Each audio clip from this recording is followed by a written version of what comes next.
Hi everyone, welcome back to this channel. In this tutorial, I will show you how to cook the wild bracken celtuce taco in Heartopia. So in this latest update, Heartopia has new event, Dreamlike Cinematic event, and at this event you can cook any limited food. One of them is wild bracken celtuce taco like this one. And then to cook this or to unlock the new recipe of this one, you need to go to the popcorn serving cart like this and then tap on it and then just choose at the wild vegetable celtuce taco like this.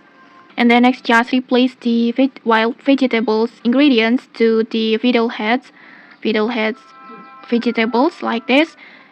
And then next you also need the romaine lettuce taco, but in here because I run off of it, I will replace it with the universal ingredients like this.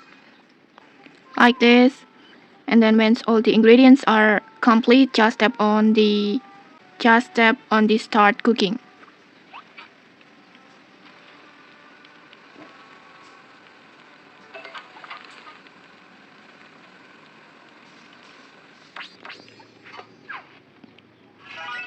And okay, like this, you will successfully unlock the wild bracken celtuce taco like this. You will see the new recipe already added to your food recipe list, this one. And okay, that's it. If you found this helpful, don't forget to like, comment, and subscribe for more tutorials. Thanks for watching and see you.